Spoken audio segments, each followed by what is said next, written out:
Test. Recording started. This is problem 17, section 8, chapter 8. These are what we call improper integrals. That's because we have a limit. We have a integral where one of the limits is infinity. That's one type of improper integral. The other case is where the function goes to infinity, for example, at vertical asymptotes. And you can have finite areas underneath those curves, so you can have finite definite integrals, even if they do have situations like that. So what we do is we always first write it as a limit. So rather than having the upper limit being infinity, we let the upper limit, in this case, be the variable b, and we then let b go to infinity to represent the same thing.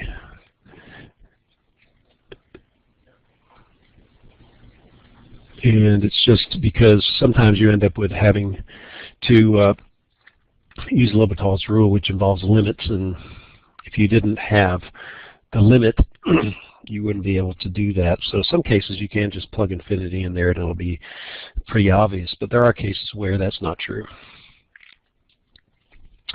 Okay, so what I'm going to do first is I'm going to rewrite the integral in terms of a fractional exponent. And also, so let's just do this. So we have x to the 1/3 power. The cube root is the same as x to the 1/3.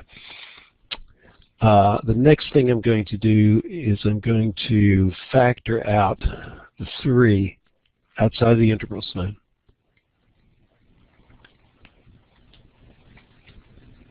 And then I'm going to move this fractional exponent to the numerator and make it a negative. So when it's positive in the denominator, it's negative in the numerator. So to integrate this, it's just a power rule type application. So we have the limit as b goes to infinity of 3, and the integral of x to the negative 1/3 power is you add 1 to the exponent. So you get x to the 2/3 power, and you divide by 2/3. And we're going to evaluate that between x equals 1 and x equals b, which is the upper limit and the lower limit. And then what we'll do is, before we actually substitute in the limits, let's simplify this. So what you'd end up with is dividing by 2/3 is the same as multiplying by 3/2.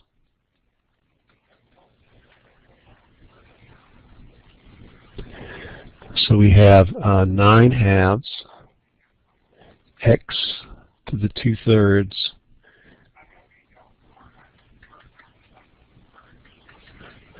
Okay, now we apply the limits of integration.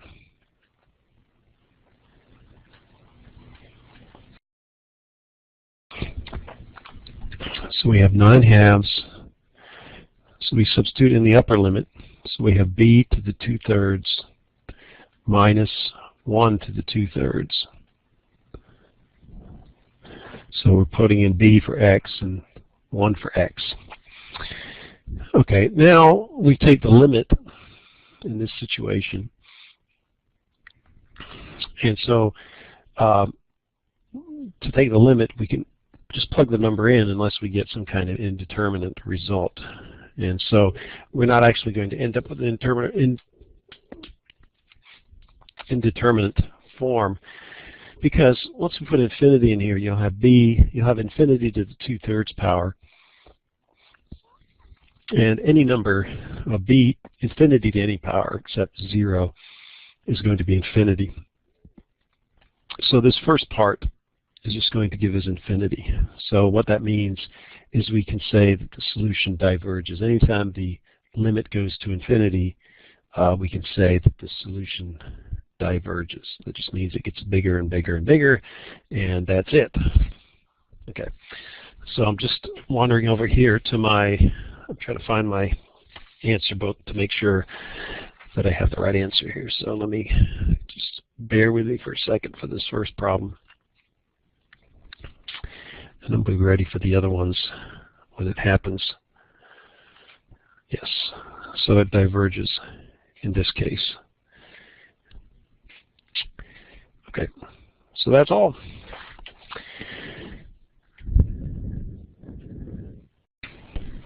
Recording started. This is problem number 19 in our improper integrals section. And so we look at this, and one thing we probably should always do is look to see whether, well, actually I think we did this one in class, but you know, if we plugged in negative infinity, we'd want to see whether this thing went to 0, because it has to go to 0. You can't have it, as you go to infinity, you can't have a finite number. It has to go to, and it can't be anything other than 0. So we could prove that, but we're going to assume that it's okay, just to save time. Anyway, so because it's an indefinite integral, because one of the limits is either infinity or negative infinity, we can rewrite this in the limit terms. So we let the limit as b goes to negative infinity of the integral from b to 0 of x e to the minus 2x dx. So we just need to evaluate this integral, calculate the integral, evaluate it, the upper limit, subtract it, the lower limit, and then we'll take the limit as b goes to negative infinity and see what happens. Well, this is an integration by parts case where you have x times some either cosine, sine, or exponential type thing. So we're going to have to use integration by parts to solve that particular problem. So let's do that separately without the limits on there. Just one less thing we have to write. So integration by parts, we would let u equal x, and we would let dv equal e to the minus 2x dx. Now the integral of e to the x is e to the x, but the integral of e to the minus 2x is not just e to the minus 2x. There's some more to it. And let's do a w substitution here. If we let w equal negative 2x, which is the exponent, and dw is going to be equal to negative 2 dx. So just taking the derivative of this, derivative of x is 1, you get negative 2, and you multiply by dx to get in this differential form. So we can rewrite this original differential as e to the w, except we're not quite ready to do the other thing because, well, we could do it in two ways. You could solve for dx and plug it in there. Why don't we just do that as a different way of doing it. So if we take our expression here, we solve for dx. Dx is going to be equal to dw divided by negative 2. So if we plug that back in, we'll have dv is equal to e to the w times dw divided by negative 2. So when we integrate that, if we integrate dv, we'll get v, and that'll be the integral of this thing. I'm going to go ahead and factor out the negative 1/2 that we have right here. So we get negative 1/2 e to the w dw. Okay, well, the integral of e to the w, dw is e to the w. It's just, you have to have just a single term, positive single term, whether it's x or whether it's w. Okay, so now we integrate that. So we get negative 1/2 e to the w. And then we substitute w back in, which is negative 2. So we get negative 1/2 e to the negative 2x. So that's the long way. The easy way would be to take the derivative of this and then divide by the derivative, which would be negative 2. So you'd get negative 1/2. And then you'd have the original term. So that's kind of the quick way. If it was e to the 3x, we divide by 3. If it was e to the 4x, we divide by 4. If it's e to the 1/2 x, we divide by negative 1/2, which would be the same as positive negative 2. So anyway, you can go through this whole big long thing here, but hopefully at some point you can kind of understand that. So anyway, so this is V. Let's go ahead and put a little square around that. So that's U, and dV was this part, which was from the original equation. And then we've calculated V, and the final thing we have is we need is du, and du is just dx. The derivative of x is dx. Derivative of x is 1, and then you multiply by dx to get the term. So we now have all the terms that we need for doing integration by parts. So let's add another page. Because all we're trying to do is we're trying to do this integral. Kind of forget where you're going after a while. So what we can say is the integral of x e to the minus 2x dx, using integration by parts. Remember, we have uv minus the integral of v du. So we have u, which is x, times v, which is negative, let's go down here, look at the bottom, negative 1/2 e to the minus 2x. So that's u times v, minus the integral of v, which is negative 1/2 e to the minus 2x times du, which is this dx. So we'll get 1/2, I'm going to go ahead and multiply that stuff out, 1/2 x e to the minus 2x from the first term. And what's going to happen here is we're going to have positive, negative times negative is positive.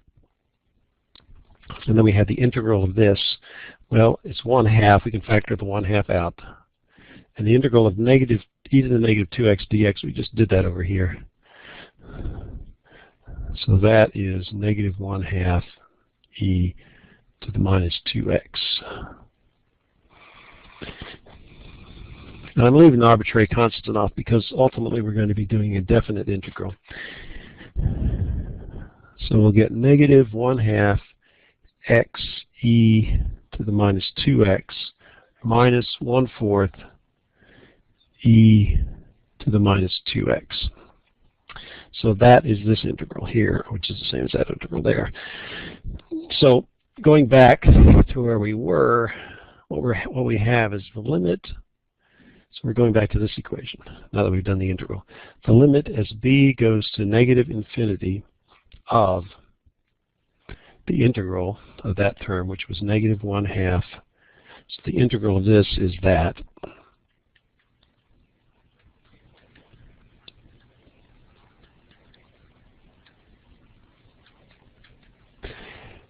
And we evaluate it at the two limits of integration. So we go from x, not b.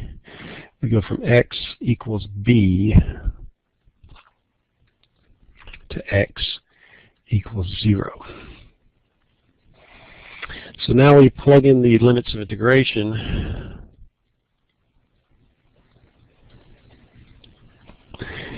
And what we would end up with is negative 1/2 times 0 times e to the 0. This is the upper limit. The second term is negative 1/2 e to the 0.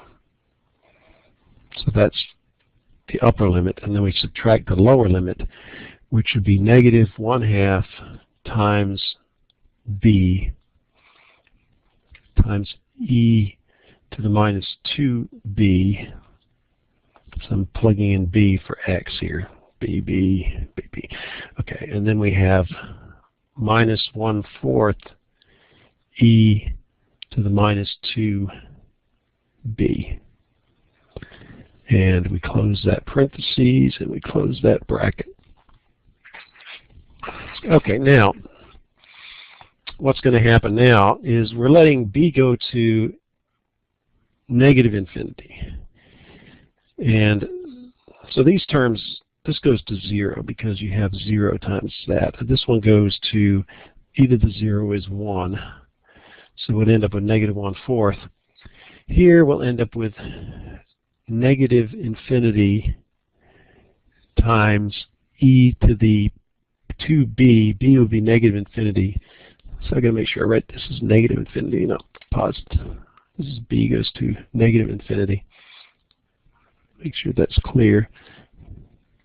Okay, I had it right there. So to negative infinity, that means it's positive infinity. So you're going to have negative infinity times e to the positive infinity. And that's going to be negative infinity. And likewise here you're going to have e to the negative sign, negative 2 times negative infinity, which is going to give you 2 times positive infinity, which is positive infinity, and you get e to the positive infinity. So both of these two terms here go to infinity when b goes to negative infinity. And because that's what happens, and it really doesn't matter whether it goes to negative infinity or positive infinity, once you realize that this negative sign cancels out with the negative in the infinity part, we know that it goes to infinity. So this one also diverges.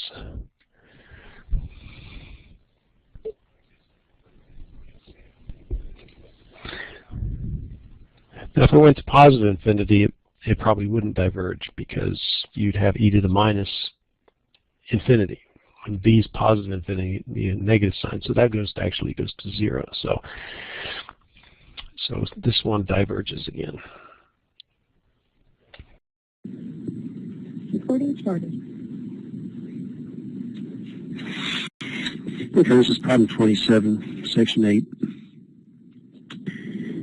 And as we said in class, one way you can simplify this is by using symmetry.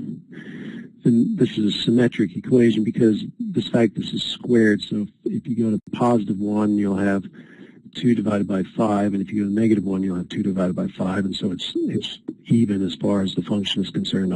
It's the same on either side of the origin. So we can actually rewrite this as 2 times the integral from 0 to infinity of 2 divided by 4 plus x squared dx. Okay, now, does this go to 0 when x goes to infinity? Yes, because you get 2 divided by infinity squared, which is 0. So that at least is good. We know the function does go to 0. At x equals 0, it's a half. So this function actually looks something like this. It has a maximum of a half, and then it kind of goes like this on either side of the origin. Okay, so what do we do?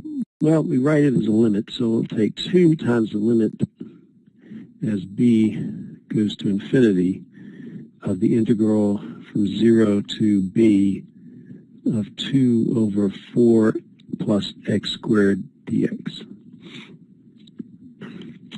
We could use trigonometric substitution, but trig substitution, but because this fits the trig, it fits the arctangent so well, we're just going to do it and use the equation for the arctangent. If you go to page 520, you'll see that the integral of this would be 2 divided by, well, it's incorrect. So what you'd have is you have 2, and the integral of dx over 4 plus x squared, it would be 1 over a, which is 2, times the arctangent of x. And we have just x squared here, so it's just x. It would normally be u, but in this case u is x. X divided by a. So that's the integral. So we get 2 is just a constant. 1/2 becomes from this term. And x over 2 comes from this and those two terms. So, and then we evaluate that between x equals 0 and x equals b. So let's plug that in there. We can also, these cancel out. So we get 2 times the limit as b goes to infinity of, so we have the arctangent of b over 2 minus the arctangent of 0 over 2. Well, the arctangent of 0 is just 0. The angle whose tangent is 0 is 0. So what we have is the arctangent of b over 2. Angle whose tangent is infinity. What is the arctangent of infinity? Well, within the range of the arctangent, which goes from negative pi over 2 to positive pi over 2, if we stick this in, so the question is, what is the arctangent of infinity over 2 when we plug the limit in there? Well, that's the same as the arctangent of infinity, and that is equal to pi over 2. If you put a really big number into your calculator and you do the inverse tangent, you'll get really, really close to pi over 2. And that comes, the exact reason is because if you look at the tangent function, it looks something like this. And here's pi over 2. Here's negative pi over 2. So as this approaches pi over 2, the function goes to infinity. Therefore, the opposite is true. When the function goes to infinity, the angle goes to pi over 2. So that's the answer, pi over 2. Let's put another screen up. So we've taken the limit, and we found the limit is equal to pi over 2. So this is 0. The limit as b goes to infinity is equal to pi over 2, and then we multiply everything by 2, so the ultimate answer should be pi. So let me just check that out before we move on. 27, the answer is pi. I'm looking in the book, they actually didn't use this original thing. They actually, let's just go back, and you get the same answer, it doesn't really matter. What they did was, they did the integral, the limit as b goes to infinity, and the limit in combination c goes to negative infinity of the integral from c to d.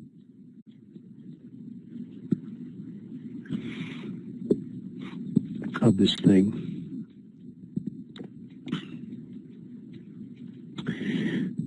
So when you integrate this, you'd end up with limits. The upper limit would be d, and the lower limit would be c, and then you let both of these limits go to their respective values, and you get the same answer.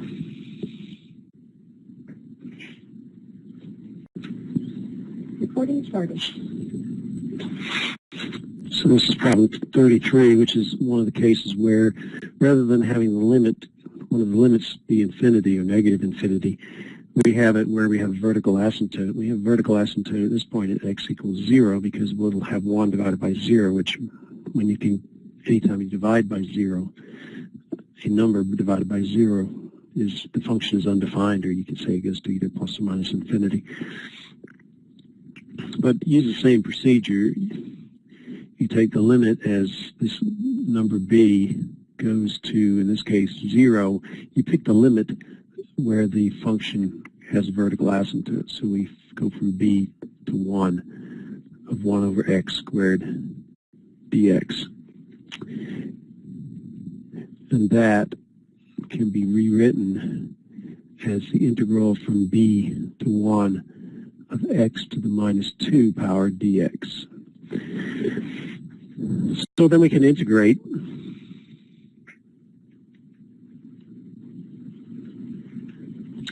And we integrate x to the minus 2. You add 1 to the exponent, which is negative 1, and you divide by that new exponent. So that's the integral. And then we evaluate the integral at x equals b and x equals 1. We take the upper limit to subtract the lower limit. And this, before we do that though, let's just simplify this thing back to a positive exponent. We have to move that to the denominator, so we get negative. The negative sign comes out here, and you get 1 over x to the first power, which is just x. And that's between x equals b and x equals 1. Okay, so now we plug in the limits of integration. So what we have are minus 1 over b, minus 1 over 1, And then we have our lower limit, so you subtract it, and so you get negative this, which is negative 1 over b. So this is the upper limit, this is the lower limit. We subtract the lower limit from the upper limit, and then we check to see what happens with the limit. If we let b go to infinity, does this thing go to infinity? Does it go to 0? Terms go to 0. Well, this, of course, is uninfluenced by b because it's just b's not in that expression. And here we have negative. Well, actually, what we have is 1 over infinity. 1 over infinity, any number constant divided by infinity is 0. So this term goes to 0 when b goes to infinity. So we just end up with negative 1. And the only thing that's bothering me is the negative sign. So I'm just checking that out.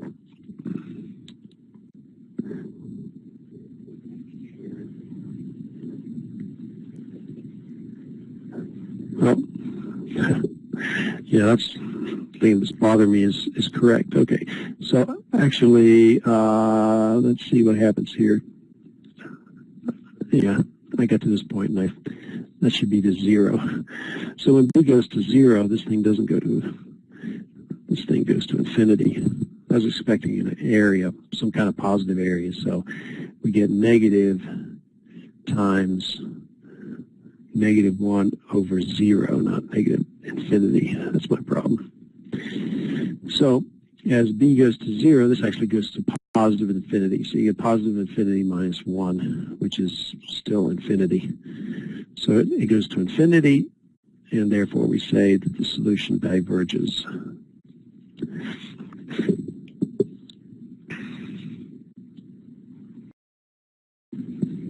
Recording started.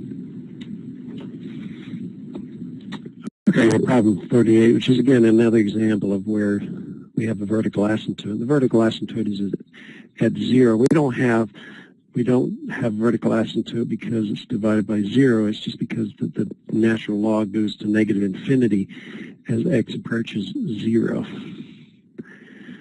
Okay, so first thing we do in this case is we would use the properties of logarithms to simplify the original expression. So rather than having the natural log of x squared, we would have 2 times the natural log of x. Okay, now we would put the limit in there, and I'm going to go ahead and factor out the 2. So we take the limit as b goes to 0, because that's where we have the vertical asymptote. And we integrate from b to e of the natural log of x dx. So we need to integrate this. And again, this is an integration by parts. So let's go ahead and add a page and do the integration by parts over here. So we're just going to look at the integral of the natural log of x dx. And we've done this as a homework problem or an in-class problem. We let u equal the natural log of x. We let dv equal dx. So du is 1 over x dx, and v is equal to x. So integration by parts says you have the integral of u dv is uv minus the integral of v du. In this case, so what we have is u, which is the natural log of x, times dv, which is dx. That's our original expression.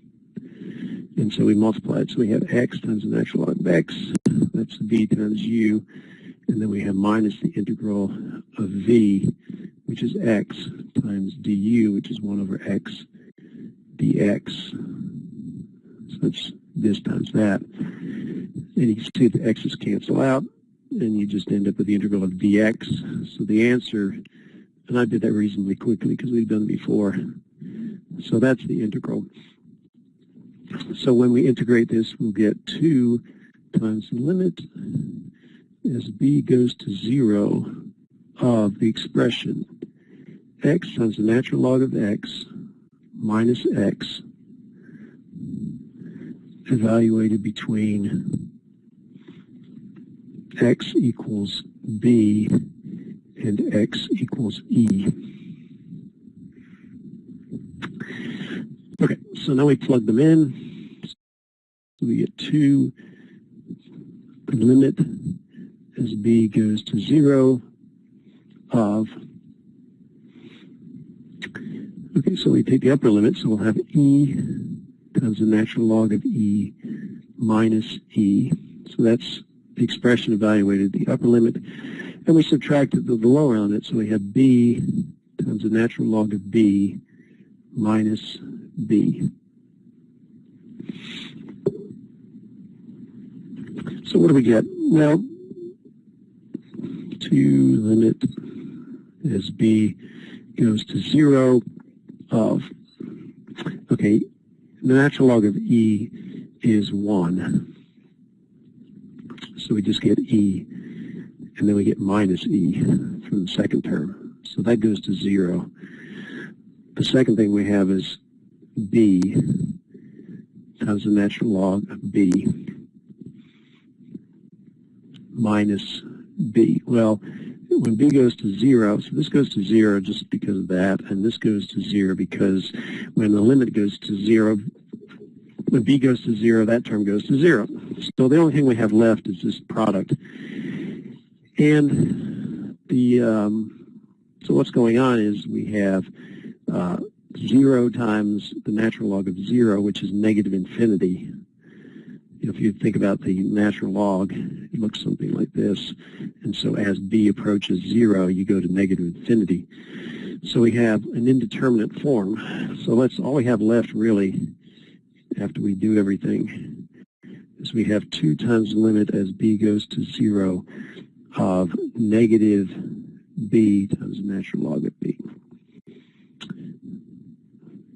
So we have to use L'Hopital's rule to evaluate that limit. And how do we do that? Well, we have to create a fraction out of that.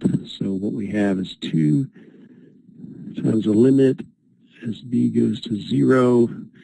And so what we have negative the natural log, the natural log of b divided by 1 over b. So b becomes 1 over b.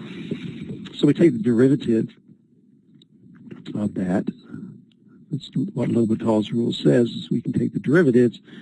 And so we have negative 1 over b. The derivative of the natural log of b is 1 over b. And when we take the derivative of this, we'll get negative 1 over b squared. And so we can simplify this. The negatives cancel out. And we'll end up with, if you divide by this, is the same as multiplying by the reciprocal. So we'll have b squared divided by b, which is b. And so, and that's actually as b goes to 0. I keep doing that with infinity. And so we have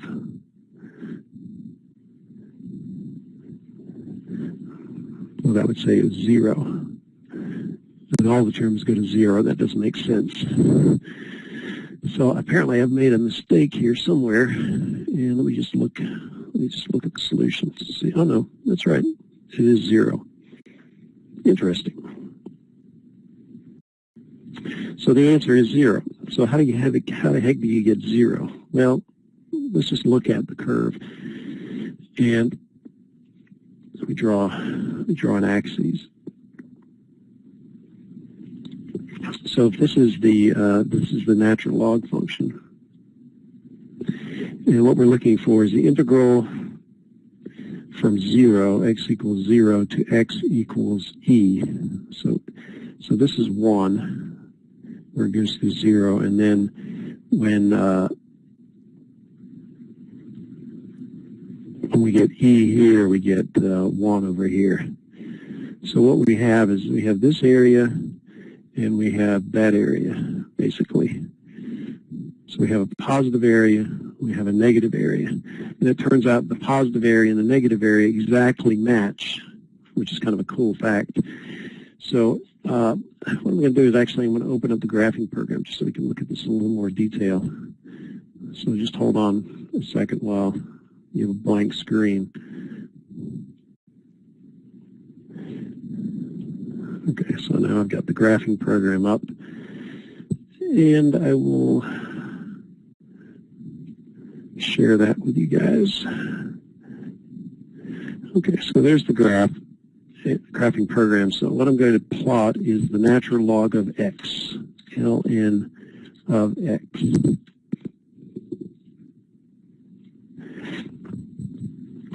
So what we're looking at is E is 2.718, whatever.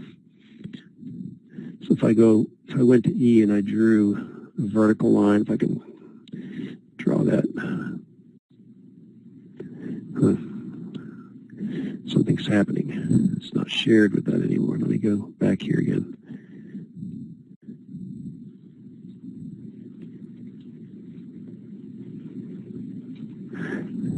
I didn't see it being highlighted, so hold on just a second. So I don't know if it's a problem when I'm drawing a line, so I'm just going to have to use the cursor. But if you go out to where E is, you'll have this area. And this area will be a positive area. And then this area between the x-axis and this will be a negative area. And it turns out that this area is equal to that area. And I think this area is positive 1 and this one's equal to negative 1. And so they cancel out exactly.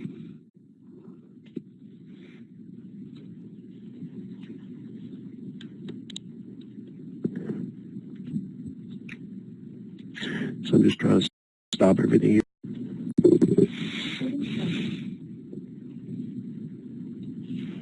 Okay, we've got problem 43, which is, again, one of these cases we have a vertical asymptote.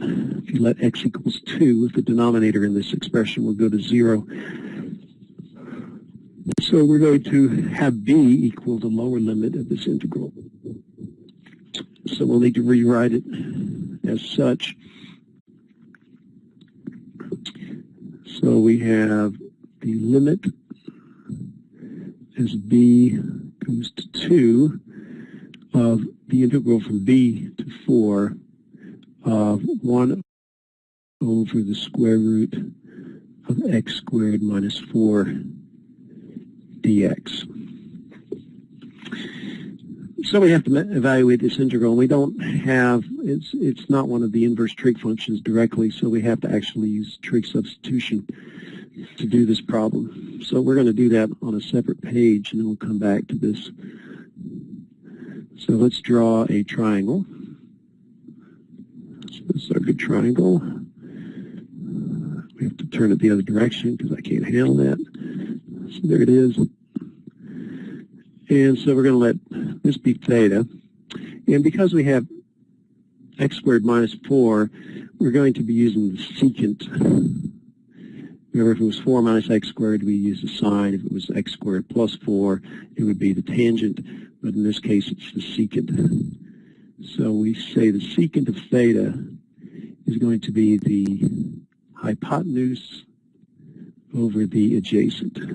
It's 1 over the sine. The sine is adjacent over hypotenuse from Sukatella. So we let the hypotenuse be the variable part, which is going to be x.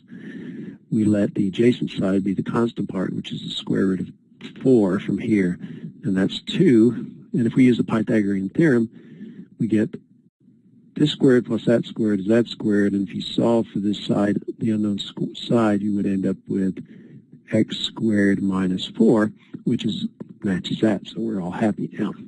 So we start off with the secant of theta is equal to the hypotenuse, which is x divided by 2, and we multiply by both sides by 2 and solve for x, and so we get x is 2 secant theta. So that's one substitution that we could use. In this case, we don't have to use it, but we have to still go through the same procedure. So the next thing we do is we take the derivative. The derivative of x is dx, and we get 2 times the derivative of the secant, which is the secant times the tangent, and then we multiply by d theta. Since this is in differential form, we have to have a differential on this side as well. And then finally, we say, okay, what function involves the ratio of the square root term to the constant term? Well, that's opposite over adjacent. What trig function involves opposite over adjacent? Tangent. So we say that the tangent of theta is equal to the square root of x squared minus 4 divided by 2. And if we solve for the square root term, we get x squared minus 4 is equal to 2 times the tangent of theta by multiplying both sides by 2. So we have the three substitutions that we always need. Well, we don't always need them, but we at least need this and that and possibly that. In this case, we don't need the third one. But, okay, so we're going to come back to the other one. We're still working on this integral. So what we do is we now use the substitution, and if we go back here, what was it? We had 1 dx, so we put dx in the numerator, so we have 2 secant theta, tangent theta, d theta. That's our substitution for dx. And we divide by the square root of x squared minus 4 squared, so we divide by 2 tangent of theta. Okay, so that's the substitution. So let's write that down. Substitution, then simplification. That means canceling out stuff that we can. So you can see we cancel the 2's out, we cancel the tangents out. And so we end up with the integral of the secant of theta d theta.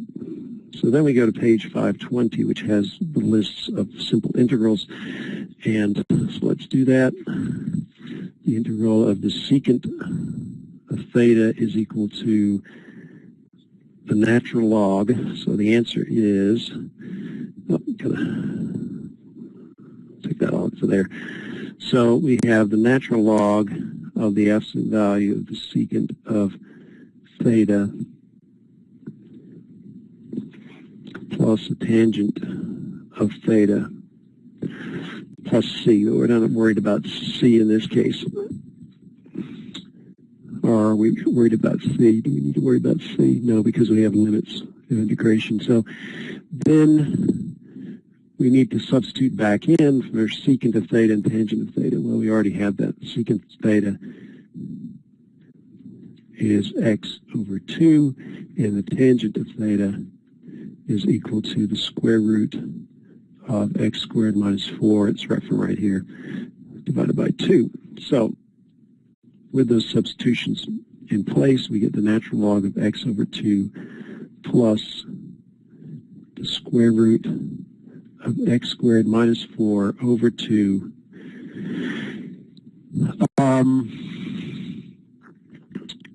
Make sure I didn't miss any negative signs out or anything like that. Nope, it's positive. Okay, so that's what we have. So let's copy that thing over. Copy. Go back to the first page now.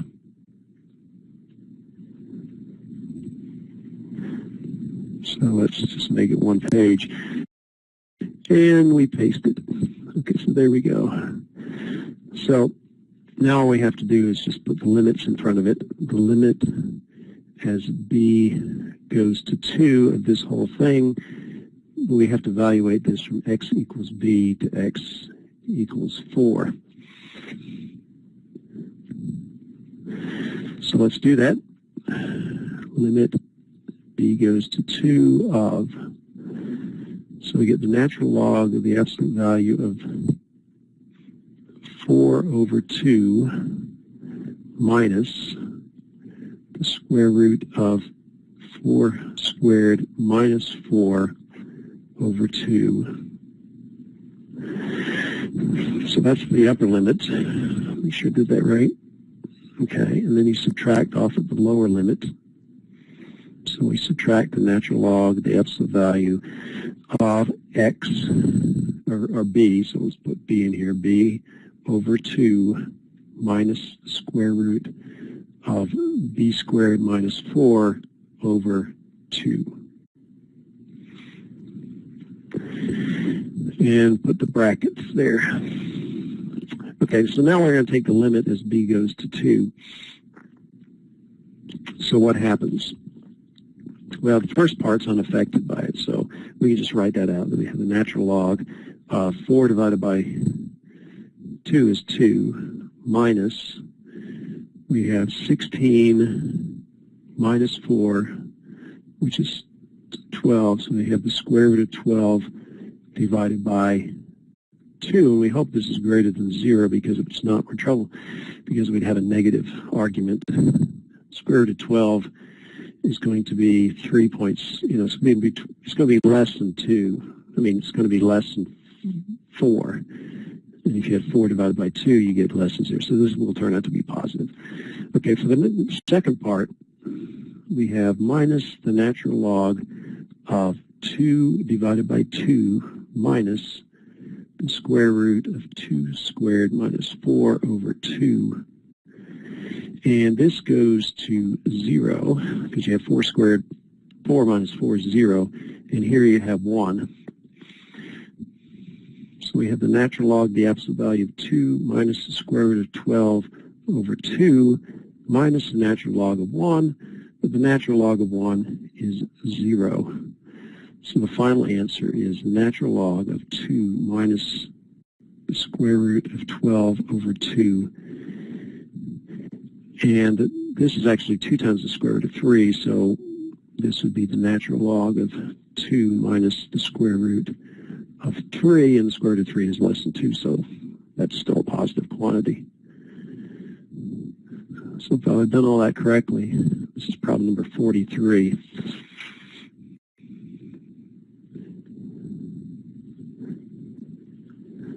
I think I've got a sign error here.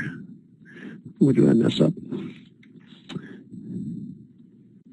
Oh, yeah, right here.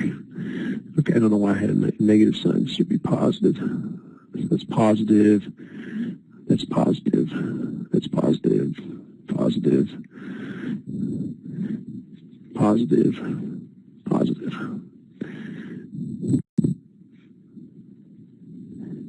Okay, so that's the correct answer. Sorry about the sign error. So if you were wondering what's going on, you'll know. So we never really had to worry about that argument being less than 0. If it had been less than 0, I might have caught the error earlier. Recording started.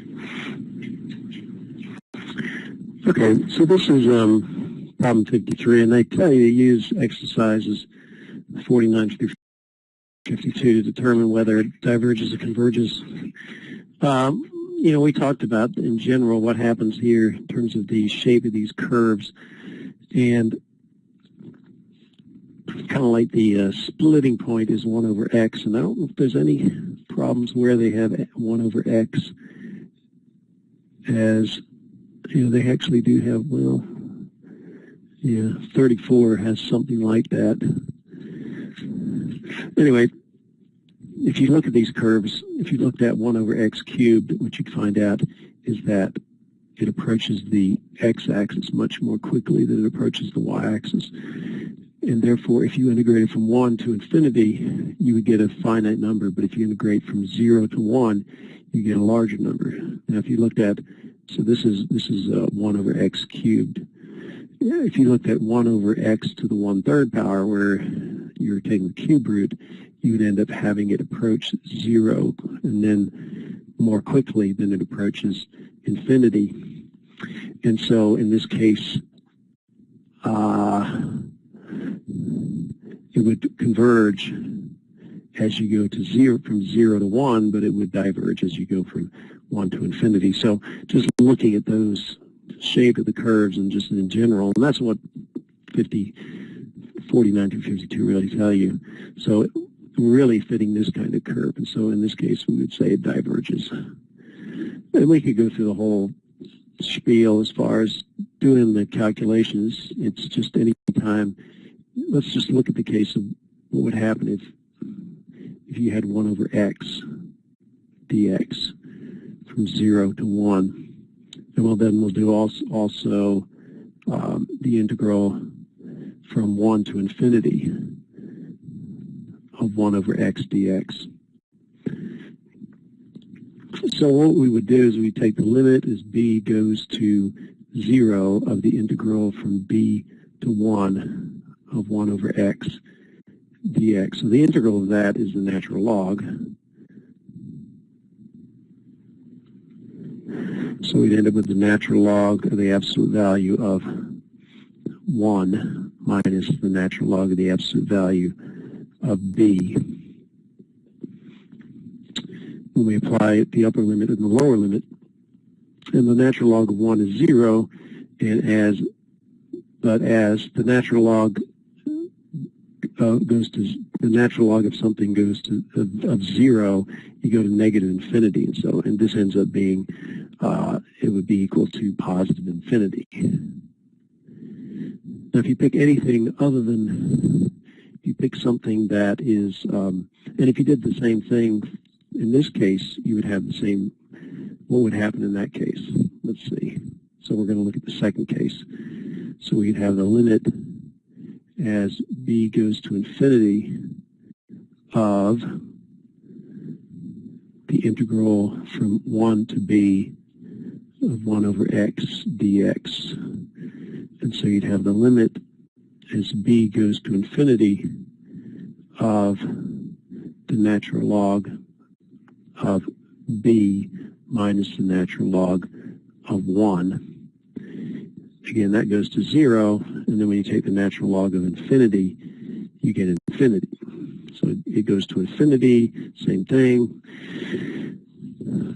So both of them go to infinity, but it turns out if you pick anything that's slightly different, other than 1 as far as the exponent, then they actually go to a number. It doesn't, it could be 1.0001, and that would go to actually a finite number. It'd be a big finite number, but it wouldn't be. Let's just do that for the heck of it, just to kind of demonstrate what we're talking about. So let's say we have the integral from 1 to infinity of 1 over x to the 1.01 power. So what would that be? That would be the limit as b goes to infinity of the integral of this thing is going to be, okay, so let's just rewrite it. That's x to the minus 1.01 power dx. So you add 1, and you would get x to the negative 0.01 power divided by negative 0.01. And you would evaluate that between 1 and b. Okay, so what do we get now? So we take the limit as b goes to infinity of b to the minus 0.01, which let's go ahead and move that to the denominator. So we'd have negative, and if we divide by 0.001, that's the same as multiplying by 100. So we'd have 100 x to the 0.01 power. And we evaluate that between 1 and b. So we get the limit as b goes to infinity of negative 100 over b to the 0.01 power. And then you subtract the lower limit, so you'd have minus a minus, and you'd have 100 divided by 1 to the 0.01 power. And what happens is, as b goes to infinity, even though this is a very small exponent, it's still going to, as long as it's a positive exponent, it's going to give you a positive number, and it's still going to go to infinity. So when this happens, we end up with negative 100 over infinity. It doesn't go to infinity as quickly as it could do, but it does still go to infinity. And the second part, you get negative times a negative is a positive. 1 to any power is 1, so you just get 100. This goes to 0, and so we end up with 100 as the answer, is the area underneath the curve. So even though it's really close to the 1 power, and as you get closer and closer to 1, this number gets larger and larger and larger, but it's still finite. But when x equals 1, it goes to infinity. It doesn't matter whether you go either way. And so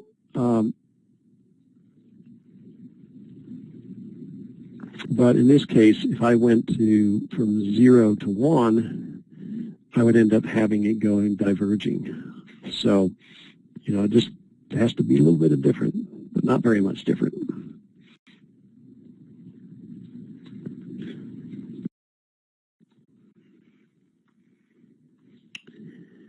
Okay, this is problem number 83, section 8, chapter 8.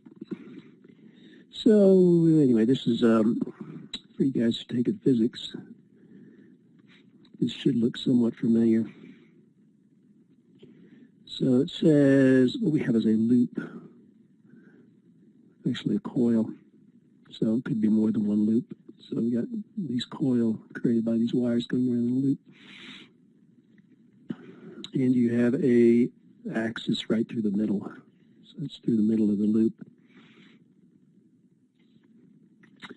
And so if we take the distance from the middle of the loop, so if you drew a line from the outside of the loop, you would get a center. And then this would be the x dimension. And r is just the diameter of the loop.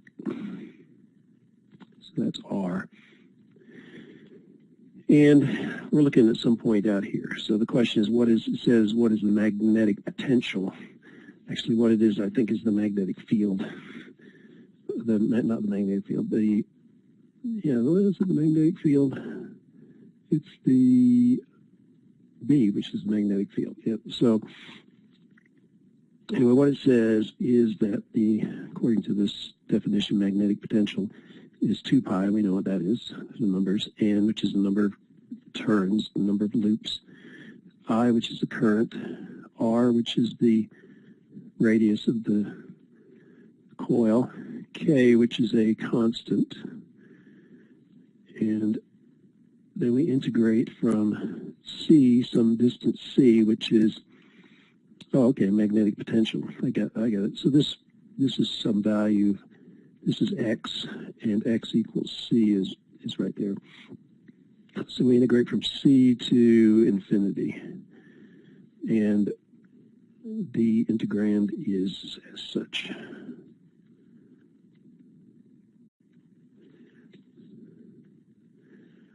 So it's kind of like potential energy, electrical potential energy, but it's associated with the magnetic field.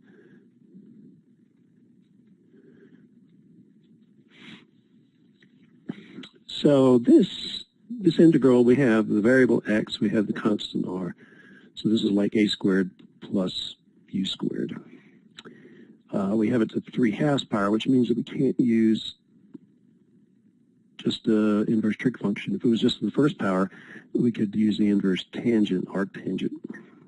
But in this case, we're going to have to use trigonometric substitution.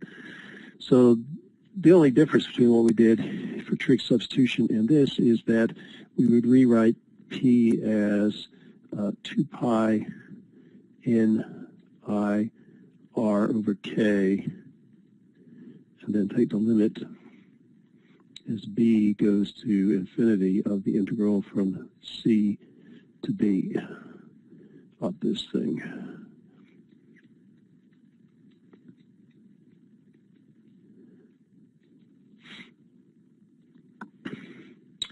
So let's not worry about taking the limit yet. Let's just do this integral.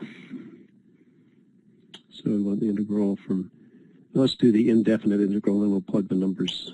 So we're just going to figure out what the result is, and then we'll go from there. So we just have the integral of 1 over r squared plus x squared to the 3/2 power, which is the same as the integral of the square root of r squared plus x squared cubed.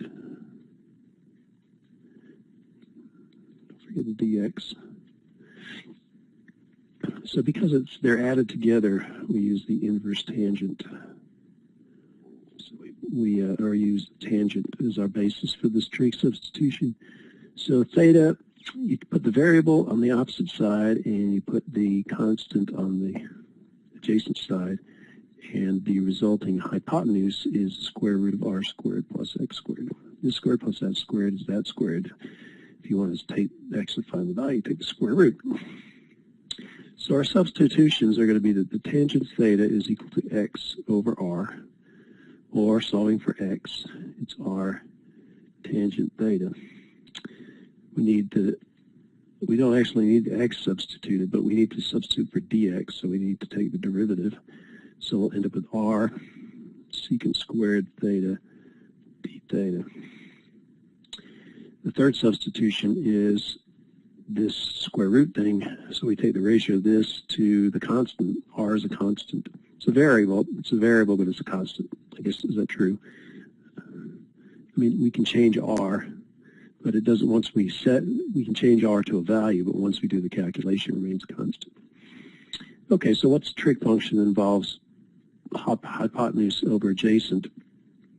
Well, that's the secant. So we say the secant theta is equal to the length of the hypotenuse divided by the length of the adjacent side. And from that, we can solve for the square root term. It's just r secant theta. So now we substitute in. So our original integral that we're trying to do, which was in terms of x,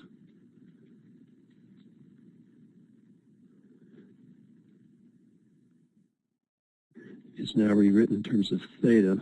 So we have 1 over, okay, so the square root of r squared plus x squared, square root is r secant theta. So we have r secant theta. We cube that. We multiply by dx, which is r secant squared theta d theta, from down over here in the lower left-hand corner. And then we multiply everything out, so we get r secant squared theta. That doesn't change, but the denominator becomes r cubed secant cubed theta, d theta. And then we simplify. So we'll end up with 1 over r squared. This will cancel out with one of those, and it'll become r squared. We'll factor that out, and we'll end up with 1 over secant theta d theta. Well, 1 over the secant is equal to the cosine. So we have the integral of the cosine of theta d theta. So now we can do the integration, and of course that's easy. The integral of the cosine is a sine, so we end up with 1 over r squared sine of theta. Now I'm not adding the arbitrary constant, because now I'm going to go back to this equation right here. So let me just copy that.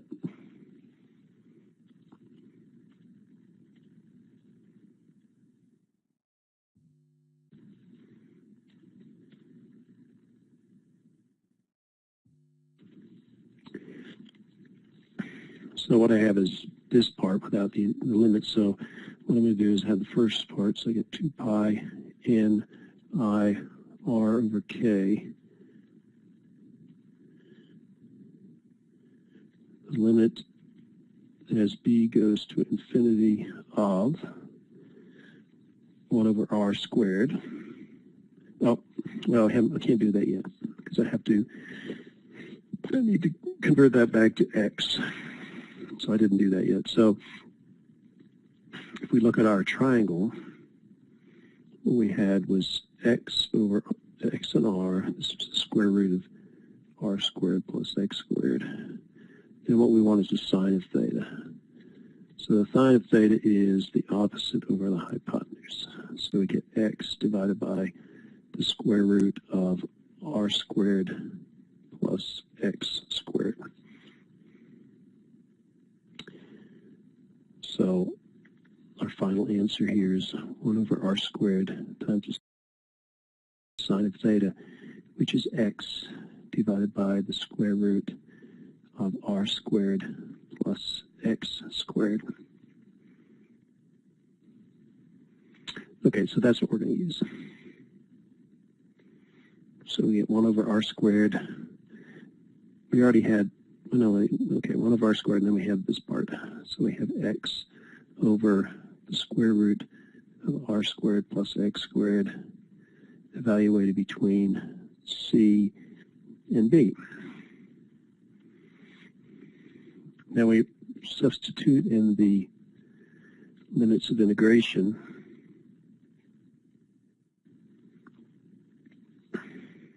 So we haven't taken the limit yet. We just we're about to do that. So the upper limit is b, so we get 1 over r squared times b divided by the square root of b squared plus x squared. And then we subtract 1 over r squared times the square root of r squared plus c squared. Oh, that should have been b over here. That should have been r. Wait a second. Error. Okay, so what you get is r squared plus b squared. And here you'll get r squared plus c squared. And the numerator we have c. Okay, so I'll put b in for x. b over the square root of r squared plus b squared. c over the square root of r squared plus c squared. And then we have 1 over r squared. Okay. Now we take the limit as b goes to infinity. So the second term, we don't have to worry about. So before we answer that question, what we want to do is find out what the limit of b goes to infinity of 1 over r squared times b over the square root of r squared plus b squared. What is that limit? So,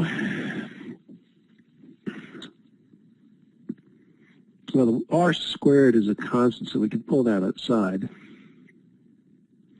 And the other thing, there's a couple of ways. We looked at this kind of limit when we were in Chapter 3, Section 5.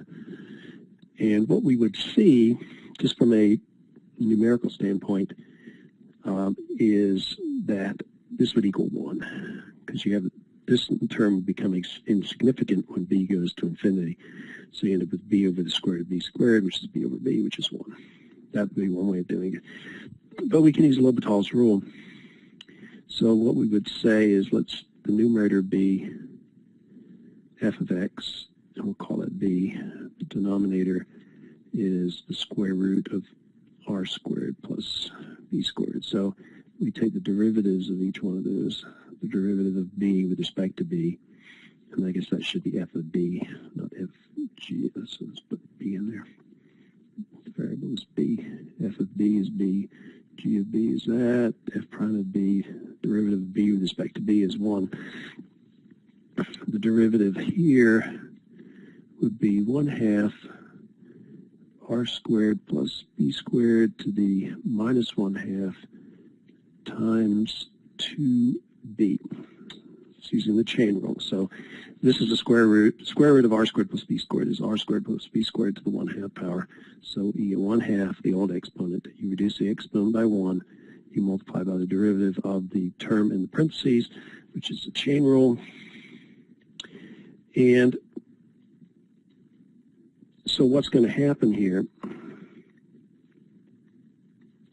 if you now look at it this way, I'm going to bring the r squared out, and then we have this term. So it's the same as 1 divided by 1/2 r squared plus b squared to the minus 1/2 times 2b. And what we're going to do is we're going to let b go to infinity there. And what do we get? Looks like we kind of end up with what we started out with, I think, almost.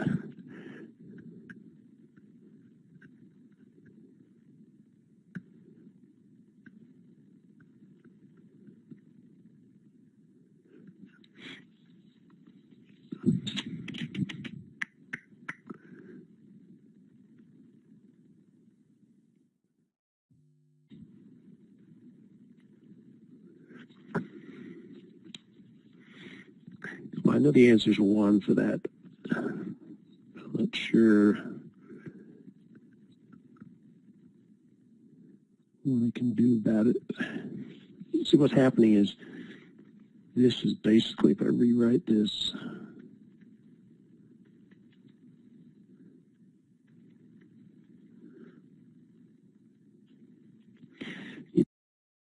yeah, so actually, I'm not sure if that actually helps us any.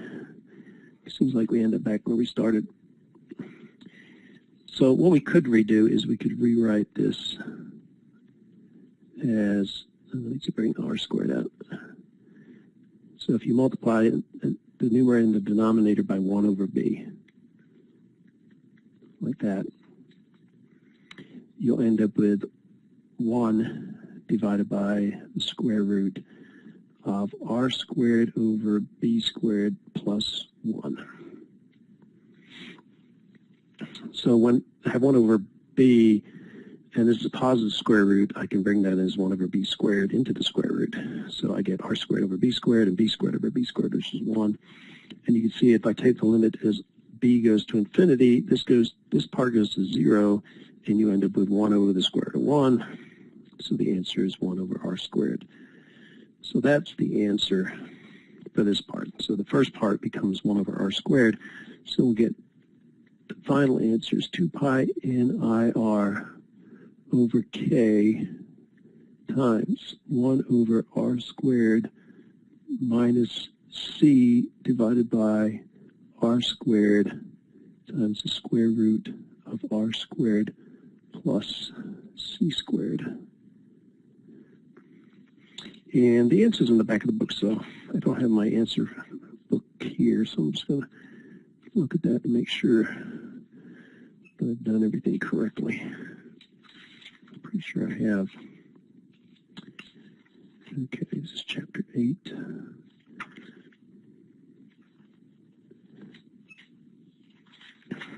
And you're probably saying, I never would have gotten that by myself. It's probably true, but that's why I put these things online, because there are some problems that are reasonably difficult. So I get 2 pi ni, and what they do is actually to combine those two terms into a common denominator. So what they would do, just checking this out, make sure that, yeah, I'm not going to work it out completely, but what they do is they take these two terms, so you'd have 2 pi n I r divided by,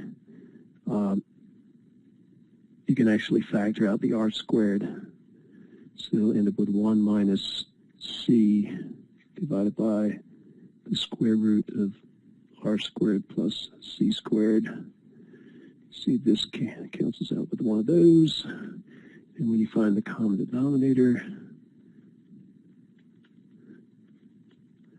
you're going to have this times 1, so you'll have the square root of r squared plus c squared minus c divided by the square root of r squared plus c squared.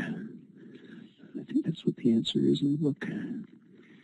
Square root of r squared plus c squared minus c over the square root of r squared plus c squared divided by rk. Oh, I forgot the k somewhere. Where did I drop the k? Yeah, okay. So I have k. So anyway, that's the answer in the book. I think this is inside. So you end up with that result. So it is correct. Again, the only difference is when we, instead of taking the original integral from 0 to infinity, or c to infinity, we substituted it with this relationship. We took the limit as b goes to infinity of that.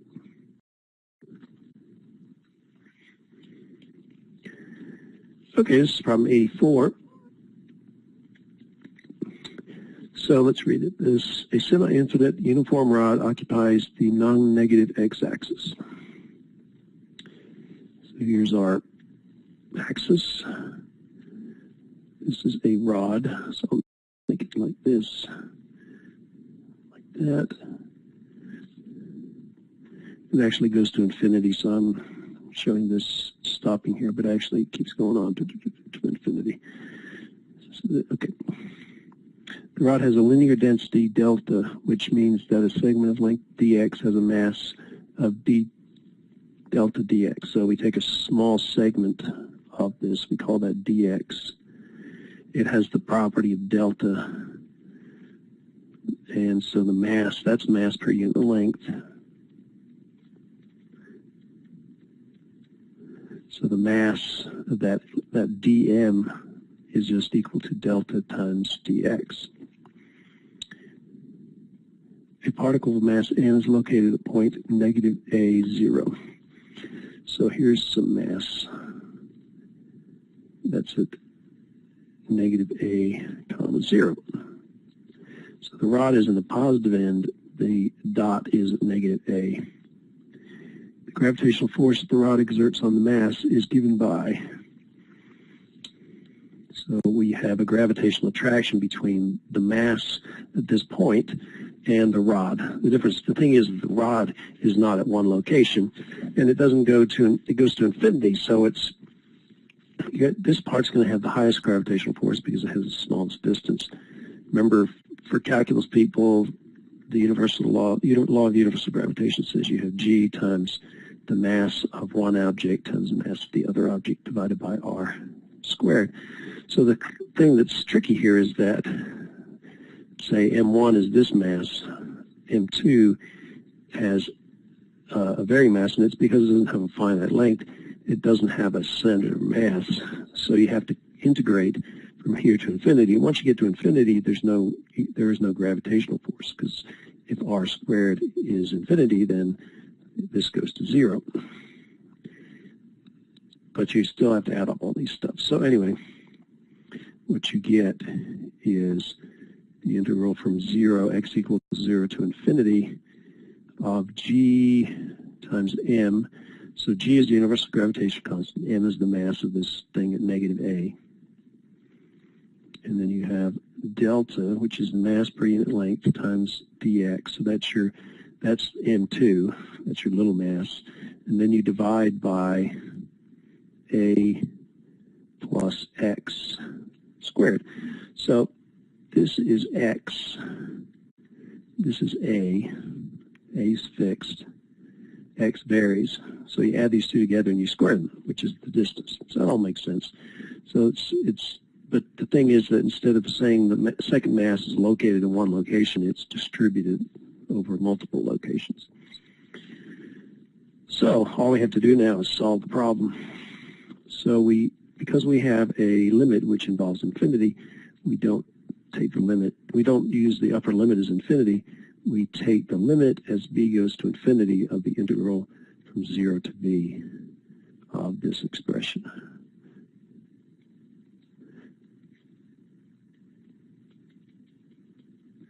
So what's the variables and what can we bring outside the integral sign?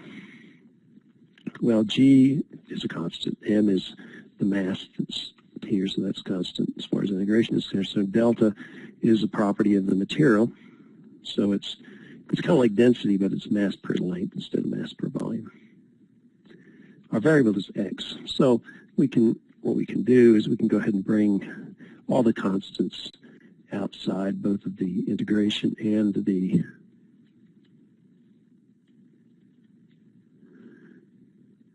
there. And so all we have to integrate is from 0 to b of dx over a plus x quantity squared. So this one's pretty easy because it's just a u substitution. We'd let u be the denominator in the integral. So du is going to be just dx. Derivative of a, which is a constant, is 0. Derivative of x is 1. And you multiply it by dx. So we get 1 times dx, which is just dx. So we can rewrite this integral. And again, we're going to do the integral by itself, and then so I'm going to take the limits off. So we'll end up with du over u squared, which is the integral of u to the minus 2 du, which is you add 1 to the exponent when you integrate a polynomial and you divide by the new exponent. So you basically have negative 1 over u. So let's go back here and now use that result.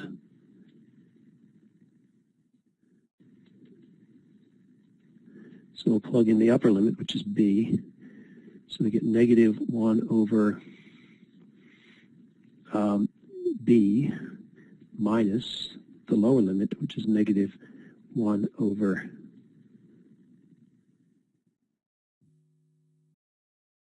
we got to plug back in, sorry. So we have to plug u back in. So let me move this back down here.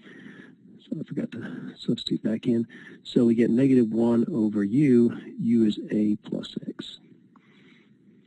Okay, so now let's fix that. So the upper limit is negative 1 over a plus b. And the lower limit is negative, we subtract it, negative 1 over a plus 0. I kind of went a step ahead there. Let me just insert something I should have done before. So the force is equal to G times M times delta. The limit as b goes to infinity of negative 1 over a plus x, evaluated between 0 and b. Okay. Then we stick in b here for x. We stick in 0 for x. We subtract the lower limit from the upper limit. Okay, so let's simplify before we take the limit.